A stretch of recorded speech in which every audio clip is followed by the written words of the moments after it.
Yeah, I think so. I mean, we all know that injuries played a big part in their season this year, and injury plays a big part in the NBA season period with a lot of different teams. But this team, we know how it would have been if they were healthy. When we seen them play together, all three stars play together, they were definitely a dangerous team, and you can't count them out just because the way their season ended and how everybody was hurt this year and guys missing games. So I would still have them as a team that's leading to win a championship next year because they still have these stars. It's a possibility they can be healthy all year. It's a lot of adjustments to make, and I think the coaching staff too knows that they have to do a better job as well. I'm glad you keyed on the coaching staff, and I'll get to that. Listen, will the Nets be one of the best teams in basketball? Of course they will be. They've got Kevin Durant. Kevin Durant plus almost any supporting cast is going to be in the upper echelon. Kevin Durant plus Kyrie Irving and James Harden is going to be one of the best teams in basketball. But Wilds, I tried to be gentle yesterday. Yeah. I tried not to do somebody told you so all year. Dumbest thing you ever heard. But what? No, not with you. Wasn't gentle when you said that. No. I wasn't gentle with you. I was gentle with the Nets. Your 74-8 take was so beyond the pale stupid, I had to take off the gentleness and be honest. But if we are going to rinse and repeat the exact same thing with the Nets for next year, then I'm going to lose my mind. Could they win the title? Of course they could win the title. But there are some major structural changes that will need to be made, and they also need to recognize that their biggest weakness other than health, which, by the way, will not all of a sudden change. I'm not saying Steven is saying it will, but Kyrie Irving is the only guy they were missing for the second half of the Bucks series when they went from 2-0 to losing the series. And Kyrie Irving missed the end of the playoffs in 2015, missed the playoffs in 2018, missed the playoffs in 2020, and got hurt in the playoffs in 2021. So, and prior to 2015, never made the playoffs. So him being healthy throughout the whole year is more of the outlier than him getting hurt, unfortunately. But their biggest weakness, other than health wilds, was can they deal with a true big man? And they could have won the title this year without having to do that if they could have gotten through the one big man they dealt with in Giannis. Embiid knocked out. Jokic knocked out. Anthony Davis knocked out. That's not going to be the case, you wouldn't think, again next season. And Giannis, I would imagine, will be even better because he won't have the devil on his shoulder saying you've got to prove to him you can shoot like he was throughout this Nets series if he is the minted finals MVP by playing his own game. And none of that addresses what Steven said at the beginning, which is right now they're a poorly coached team. Now, just like players can grow from year one to year two, coaches can grow from year one to year two, but they are not a well-coached team. And that's not even to mention Blake Griffin might not be back. Jeff Green might not be back. Bruce Brown might not be back. That's 3 of the 6 guys they were actually playing this postseason. So I think there are major questions next year, just like there were this year for the Nets, who I think you have going, 75-7? You have them being the greatest team of all time? I can't quite remember what it was yesterday. I blacked out from the stupidity of it. My apologies. 74-8. So a few things. My bad. So Sean Marks has work to do, right? I think they knew that they needed to upgrade there, that DeAndre Jordan wasn't giving them everything they needed, Stack, and that's why they went and got LaMarcus Aldridge. Now, LaMarcus unfortunately couldn't play, but I feel like that's something Sean Marks will try to address, interior defense and rebounding. So I don't know who they target, whether they go out and get a big star or try to find some sort of like hidden gem out there like the Knicks did with Nerlens. So the question about the 74-8 thing is this. They'll be favored in every single game. Now, you can tell me it's unwise for them to try to go for a record, but I feel like they need sort of like something. They need to go after something. Because when you're just like, well, it's championship or bust, well, it's a long road. Now, I don't know where you stand on it, Stack. For me, it's like, well, if you're going to play the games, you might as well win. And if they're going to be favored in every single game, and they've gone through a year of adversity, so they're better, they've gone through a year of chemistry, they feel more gelled, And KD has taken his game to another level. Harden will be back. He'll take his game to another level. Kyrie, who, look, was basically healthy. His shoulders now seems to be fixed, and his injury in the playoffs was just a freak thing. I don't think we can tag that to sort of like his history of injuries. I just want to hear a reason why they couldn't challenge the Warriors and the 96 Bulls for being one of the best regular seasons of all time. It definitely can happen, Wiles. No question about that. You spot on. But, I think even with you guys saying that DeAndre Jordan couldn't get it done, I think he could have. I think for what they needed from him, they needed for him to be a little physical and rebound and catch lobs. He could have done that. I think that the coaching staff lost confidence in him, and not even consulting the players. He's great friends with all those guys, and not playing the guy who the players are cool with, that's been on the team, that started the season with the guys, it can kind of kill the morale. And I know DJ, he went from standing up clapping to sitting there and wonder why he wasn't playing.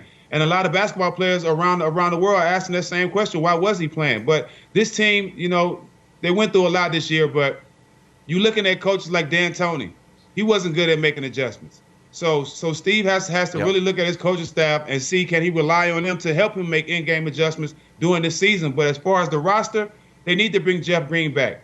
We got to stop calling guys like Joe Harris knockdown shooters, that guys that can make shots in the regular season but can't make them in the playoffs. So like you said, they got a lot of stuff that they need to fix in order for them to reach that goal. But can they do it? Yeah, they can do it. So a couple things. But when Wild is talking about moves they can make, they obviously have no cap flexibility and no draft picks to trade other than their draft pick this year. So Sean Marks has very little wiggle room. And the question is, like Jeff Green. Jeff Green was on the league minimum this year. I think he played well enough to where he can probably get better than that. Will he take less to stay there? Blake was bought out by the Pistons, who are still paying him a boatload of money, so he took the minimum to come to the Nets. Well, I thought Blake played awesome with the Nets. Is it possible that a team offers him $5, $7, $8, $10 million? Because the Nets can't. Now, Bruce Brown's a restricted free agent, so they can bring him back, but because I don't want to get into the cap stuff, but you'll end up paying an extra $30 million of luxury tax for Bruce Brown. I know Joe Tsai is one of the richest men in the world. Maybe he won't care. Maybe he will care. But, those are all complicated things.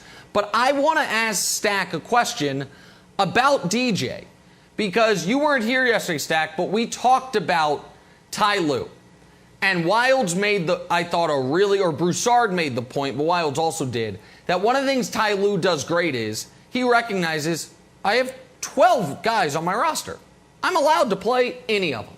And I might, on a given series in a given moment, call on a guy, and those guys all seem ready. Like Boogie Cousins was DNP coach's decision for game after game after game, was called on in game one, and was ready, and seemed to still be bought in.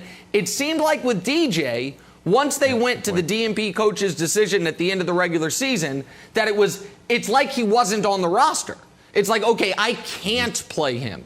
And while I think DJ has some deficiencies, I maybe think of him a little differently than you do, in this particular series, I think he could have been useful at times. Bucks weren't hitting threes. They were killing him on the inside, killing him on the glass. And it's like for the coaching staff with Brooklyn, it was, no, we can't go to DJ. Is there something about coaching staff's ability to keep guys ready even if they're not playing? Do you have to give them some minutes? Because I think what was happening with Ty in the Clippers is such an interesting comparison to what ended up happening with Nash and the Nets, where it's like there's 6 guys who are going to play. Everyone else might as well be wearing street clothes. Yeah, I mean, you got to communicate with your players. You got to let them know what you want from them. I think the one thing about Greg Popovich, he was good at, he called everybody in his office at the beginning of the season and let them know what he expected from them. Let them know their roles from the jump. You might not play all season. You have to work your way in. If you want to play, you have to do this. If you want to get minutes, you have to do this. He told me when I first got to the Spurs that I was on the injured list. You play defense, and you play defense first, and think about that only. You'll get playing time. I ended up starting on the championship team because I took his advice and I knew what he wanted from me. A lot of times when you have guys like DJ, who's known to play and can help this team and has a great relationship with the players, when you don't communicate with him, he will shut down. He's human. That's what players do. But at the same time, You cannot just push them to the side. You know, even if you're an assistant coach, when you see that, you have to jump in there and be like, Steve, I know you don't want to play him, but let's give him a shot. Throw him out there and see what he can do. But just not playing a guy like that, you might not hear it, but some of the star guys that have a relationship with him that knows he's not playing, they kind of have their own conversation. They feel a certain way about that. They just might not say it publicly. Hey, Nick, I got a question for you. Are we done wondering if the big three can play together? Because after all the dust settled, they only played 14 games together, regular season and postseason. That's it. I feel like we watched the whole season, and I'm still left wondering, did they actually fit? Did it work? Like, is this going to be the same question we ask at the start of next season, just with three healthy of those guys, Harden and Durant and Kyrie? And Kyrie and...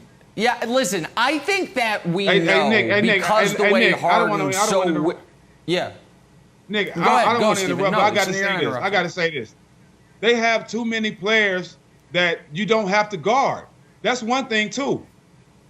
They throw the ball to Bruce, and all he can do is either shoot a hook, and you got to rely on that. Yep. When the game was down, when the game came down to the end, and they threw it to Bruce, he couldn't make a play. So you got too many guys that you don't have to guard on the team when you have three stars. Like you said, they have to make a lot of adjustment with those guys. They got to get more guys that they can rely on, more veterans, and stop getting guys on the team that they're experimenting with. And that's what happened this year. They were experimenting with too many guys.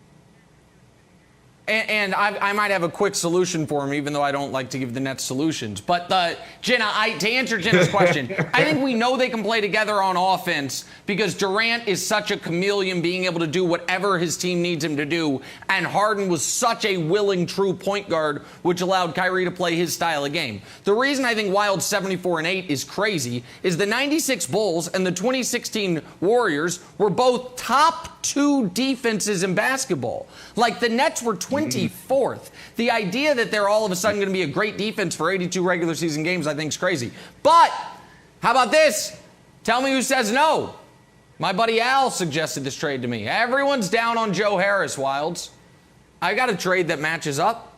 Guy, you trade Joe Harris for a lunch pail guy, go get rebounds, play some defense, salaries match up. Joe Harris for Kyle Kuzma. Listen, you could use a Kuzma type in Brooklyn. I'm telling you right now. It's exactly what you need. I'm telling you right now. Joe Harris, he can get his career back going in L.A. Sitting at home right now. Kenneth Reed is sitting at home. I'm just saying, Joe Harris. They had a chance Harris. to bring in Kenneth Reed. Joe Harris could, and Joe Harris could look good in L.A. Thanks for watching. Subscribe here to get the latest from the show. Also, be sure to check out more of the best clips from First Things First, or go watch a few segments from our other shows on FS1.